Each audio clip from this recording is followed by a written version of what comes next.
Welcome back to the Lovin Dubai show. Today's guests are Sahil and Mariam Rashid from Decisive Zone. Today we'll look at the influx of high net worth individuals to the UAE, and we are asking why the UAE is a top choice for entrepreneurs and an attractive destination for startups around the world. Welcome to the show. Thank you so much for being here. Thank you so much for having us. Yeah, nice to be back here. Absolutely. Always looking forward to the chat because today we want to know, let's dive right in, why entrepreneurs, high net worth individuals from around the world are choosing the UAE.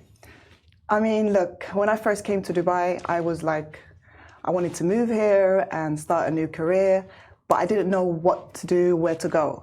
So Dubai, when I first came, I just felt like it had so many good things. The culture, it was westernized, and obviously the lifestyle as well itself, it's really good. Mm-hmm. So Dubai, you have it all. You have the visa, you have everything else around. There's also been, in the past we've been discussing the last couple of weeks that there's 7,000 new millionaires that are expected to come into the country, right. But on the flip side, you do see a larger number of small and business owners from the western half of the world who want to move here because they want to take over and they want to take advantage of things like the tax structure. They want to take advantage of their free for life visas, things of that nature. And plus the thing is that if you're people are willing to pay a small percentage in terms of tax to the government, they're super happy to pay that because of the lifestyle that they're getting in return. They're getting safety, security, nice infrastructure in the city, and everything's available here. So I think that's one of the main reasons why people are moving and looking to move to the country. I'm glad you touched on smaller businesses as well, because I'm not sure about now, but there has been this preconception that people are moving to the UAE, they're making money and they're leaving. Mm. In your guys's, with your hat on from Decisive Zone, do you see that happening now? Or what is kind of like the trend on that? No, not at all. Because when they come to Dubai, they realize, they have everything they need here. So the safety environment is number one. Obviously, what's happening in the world at the moment, it's quite, difficult to raise children. There's a lot of things. And of course, the UK at the moment, the tax has gone up. So they come, they set up their companies, and then they realize, actually, I really like it here. You have like a 2-year plan, and then it ends up being 10 years, just like myself. Mm-hmm. So, yeah, yeah, exactly. So you find yourself just drifting towards, making your children come, living the way they live their lifestyle in the UAE really, really has a big impact on the kids and everything. Absolutely, and that sort of again ties into the fact that businesses are, and it's not just the case that an established business is looking to move here. People who are just starting off, who just have a dream, and let's say they've collected a bit of money and they feel like this country as a starting point is probably the best option, right? Because setup costs are low, running costs are low in terms of company, but also the lifestyle that you get in return, the sort of connection between the West and the East that you're able to establish as a business, that's something that no other country would offer you, right? And then that's sort of tying into what Mariam said as well. So I feel like people are here to stay. I'd love to know the difference in numbers over the years. So it would be more of a young person's dream to leave the country to come to the UAE. But now kind of what we're saying is that, smaller businesses are coming. How has the UAE made itself an attractive destination for families? For example, to imagine you're in another country, you've got your wife, your kids, your husband, your dog, and you decide to uproot your entire life to come to the UAE. How has the UAE painted that picture to the world that, look, we don't just welcome young entrepreneurs, we welcome families as well? So again, it's a case of young entrepreneurs who are, like I mentioned, they're starting off, just recently. They are looking to build a life in the UAE. So they've made home ownership very simple. They give you the same kind of perks as, the western half of the world, where if you buy a house, it's yours. It's 100% yours. But the beauty of it is, over time, you don't have to pay a capital gains tax, which in other parts of the world, as your property value appreciates, you may have to pay a certain percentage to the government. UAE doesn't have that, and that sort of, builds into the favorable nature of setting up in the UAE. So there's that, obviously, and when families move here, there's so many different schools available for kids to, families have an option to look at different schools, different, malls, and it's just a case that all ties into the lifestyle, right? Yeah. Because the business is really being sorted, but then there's also a lifestyle change, and this is probably the best place, and I would say the safest place to start off. Also, the UAE is very westernized now as well. They're really open to the Western world. They're looking into, how people would be comfortable living here. For example, my son, he's brought up in the UK. He was brought up in Dubai, but born in the UK. I'm originally Lebanese. And my first language was Arabic, but I obviously speak English. So I really wanted him to make sure his Arabic is still well spoken. So I first put him in a British school, and then I realized, actually, let me put him in an Arabic-based school where he can speak fluent Arabic. So there's options for a lot of people that are looking to look after their kids in terms of their languages and social aspect of things. Yeah. What do you think is the most interesting demographic shift in terms of people coming to the UAE that you've seen in terms of maybe business setup in the last 5 to 10 years? I mean, a demographic, I don't think you would classify it as a shift. I would classify a demograph as evolving, right? Because it used to be very, very old school businesses who have that sort of turnover and who have the capacity and the ability to just, maybe just pack up all their stuff and relocate to Dubai just like that, because they have the money to do it. But the evolution of the demographic of the business owners that are setting up in the country is the fact that even someone who may not have that sort of capacity or may not have that sort of ability can also do that, right? So you already have a strong fundamental base of businesses that are being built up, but then the UAE government is sort of facilitating building on those blocks and allowing more sort of young entrepreneurs and businesses to move it here and then start a life here.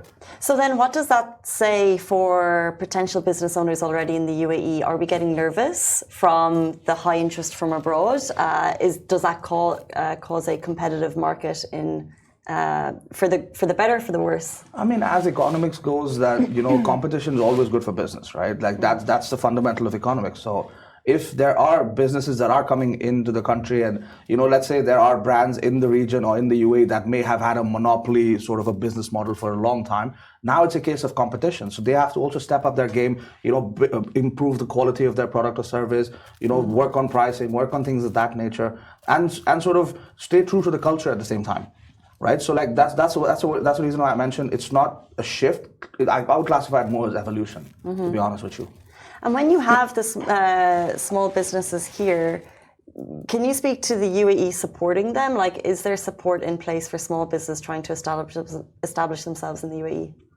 Absolutely. I mean, as far as free zones go, there's a lot of support, because the thing is that, I mean, obviously in terms of, there's incubators, available in various free zones. There's different startup hubs that the government's directly funding. And if you do, have a brilliant idea, then you apply to the startup hubs or you apply to the incubators, etc. The government is willing to fund that, right? So it's just a case that there is help available if you need it. So it's just one of them situations. And if you don't, let's say, unfortunately, if you don't make the cut, then obviously there is, the flip side where setting up a business itself is relatively, I wouldn't say cheap, but less expensive. So you do have, options available out there. So, I mean, yeah, that is, either directly or indirectly, it is support. So interesting, the government funding. Do you have success cases from Decisive Zone who've gone that route? And managed to gain support through incubators or different types of funding? There has been a couple of cases. I mean, obviously we have, NDAs with our clients, but there have been a couple of cases. I would throw, as an industry, I would throw out maybe a payment gateway, a certain payment gateway that we've worked with, and it's reached new levels. There's a lot Amazing. There's a lot of businesses in real estate, construction, and various industries, and where the incubators have sort of facilitated that shift and that sort of growth for them. So there has been cases, yeah. And is there, so we're not naming names, but is there specific industries that you think that the UAE is supporting more? Just for example, I know that we have a lot of small business owners within the UAE who watch the show, and for them, where is the UAE directing its money in terms of small business support? It's going into tech at the moment. So there's a lot of investment done in AI. There's a lot of investment done in blockchain, Web3, the tech sector is where the UAE government's looking to, invest a lot of money in, because as we've been discussing for the longest time, there's been constant updates in terms of the UAE government wallets, payment gateway structures, and all of this has to be built on tech, right? So that's the reason why they want to have not just bring in the best tech, but they want to have homegrown tech and build on that sort of foundation. So as of now, that's what the UAE government's looking at. Right, and speaking of money flow, how does the easy movement of money in the UAE facilitate small business growth? Maya? Sorry, can you repeat that? So how does the easy movement of money in the UAE contribute to small business growth? So regulatory environments of money, is it easy for companies to manage their money within the UAE, and is the UAE supporting that? Yes, definitely. There's lots of different bank structures that we can provide for e-commerce companies. I can't name any names, of course, but it's really easy here in the UAE to move money around, and there's lots of help everywhere. So a lot of clients have easy access to different types of banking and services here when it comes to moving money around. Interesting. I think banking is like one of the bugbears here, right? Yes, yeah. Everyone. That's the main reason why they want to, start the company here, is for the bank accounts and trying to get money in and out as easy as possible. So. And then would you offer supportive services on that? I know that you offer kind of a comprehensive business startup services. So if I have an issue with banking, for example, is that something that Decisive Zone can help with? Yes, of course. Decisive Zone can help with everything. Right. We do provide services for banking, bookkeeping, all the regular stuff. But, we also give really good advice if you're someone that's looking to move to the UAE and start fresh and you don't know where to start from A to Z. We also help with living arrangements or schoolings, things like that. We have really our consultancy pairs where we're quite good at, giving good advice in terms of living arrangements. We have a lot of clients that sometimes they just ask, how much do I need to live in the UAE? How much do I need, on a monthly basis? So it really depends, obviously, on the type of lifestyle that you're looking for.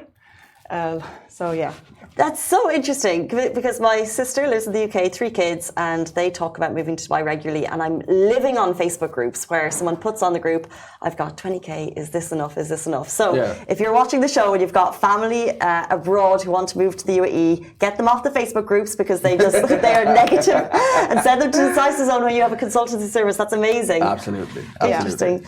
Finally, before you leave us, what are the key factors that make the UAE stand out as a place for both business and family for people from abroad looking to move here? We've touched on a lot of little aspects, but in your expert opinion, what are the key factors that make the UAE an attractive place? I mean, start off immigration services, the visa structures, how it works. There's that. Then obviously tax-free living. You have home ownership. You have like we've discussed. There's a lot of flow of money through Dubai, and for any business that's looking to set up here, you can kind of get a piece of that pie. So it is an attractive market. You know what I mean? So. If you're looking to set up a business, I think Dubai is something that you should have on the cards for sure. And also, let's not forget the safety as well. So, I know we touched a lot on that, but that's the main reason why people end up wanting to stay, because, we always feel really, really safe. 100%. Yeah. It's more important. Absolutely. You cannot put a price on that. Nope.